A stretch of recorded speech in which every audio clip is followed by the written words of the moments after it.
Shalom, salam podcast Eksposisi M116. Kita akan belajar apa maksudnya ketika Tuhan berkata, aku akan membalas dalam Roma 12 ayat yang ke-19. Dalam Roma 12 ayat 19, Rasul menulis, janganlah kamu menuntut pembalasan saudara-saudara yang kekasih, tetapi berilah tempat bagi murka Allah, sebab ada tertulis pembalasan adalah hakku. Akulah yang akan menuntut pembalasan firman Tuhan. Di sini Paulus mengutip Ulangan 32 ayat 35 untuk menegaskan mengapa orang percaya tidak boleh mengambil tindakan sendiri.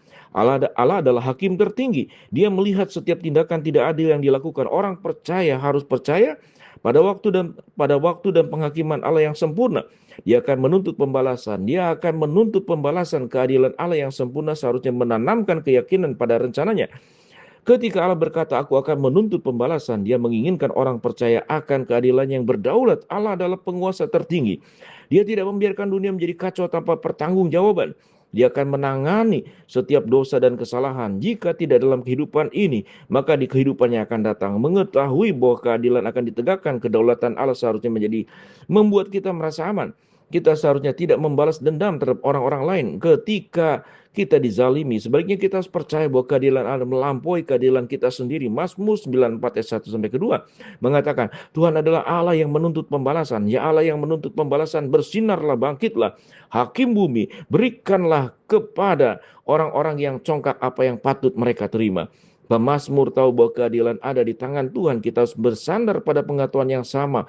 Namun, penyataan aku akan membalas tidak menganjurkan penerimaan pasif atau kesalehan. Kita tetap harus menegur dan menentang kesalahan ketika kita mengalaminya. Namun kita tidak boleh membalas dendam pribadi dengan orang lain. Ini adalah hak prerogatif Tuhan ketika kita mencoba memberikan keadilan dengan cara kita sendiri. Maka pada waktu kita sendiri, kita pasti akan mengacaukan segalanya. Mencari keadilan sejati adalah tentang menangani kesalahan dengan benar dan adil. Membalas dendam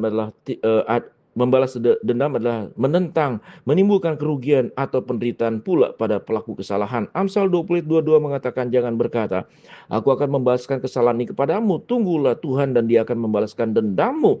Keadilan Tuhan tidak tertunda dan tidak efektif. Dia beroperasi pada garis waktu yang berbeda dari kita dan tahu bagaimana menangani setiap situasi dengan sebaik-baiknya. Rencananya mempertimbangkan faktor-faktor yang tidak dapat kita lihat karena Tuhan melihat gambaran yang lebih besar. Kita harus melepaskan keinginan untuk membalas dendam karena orang-orang yang bersalah kepada kita. Pembalasan dendam kita tidak benar dan penuh dengan kesalahan, tetapi Tuhan menghakimi dengan benar dan sempurna. Janji Tuhan, aku akan membalas, menyiratkan pemulihan bagi mereka-mereka yang telah dirugikan. Keadilan Allah lebih tinggi sekedar menyamakan skor. Dia juga menyembuhkan kita ketika kita dirugikan.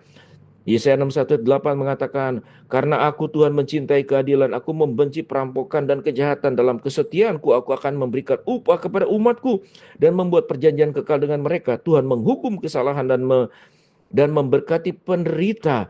Dia tidak akan pernah lupa untuk peduli kepada mereka yang dirugikan. Lebih jauh lagi, komitmen Allah, aku akan membalas, memanggil orang percaya untuk memiliki standar pengampunan yang tinggi.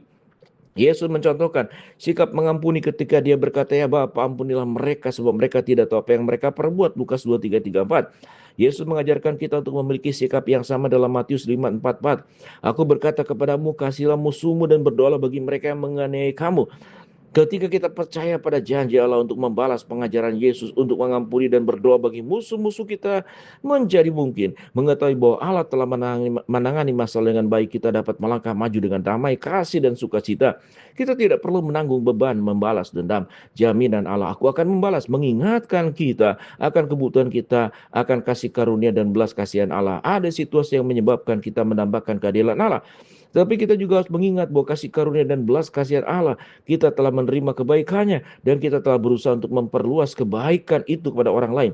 Hendaklah kamu ramah dan penuh belas kasihan satu dengan yang lain dan saling mengampuni sebagaimana Allah dalam Kristus telah mengampuni kamu. Efesus 4:32. Sebagaimana kita telah diampuni, kita pun harus mengampuni. Jika ada pembayaran yang diperlukan, Allah akan melakukannya. Shalom.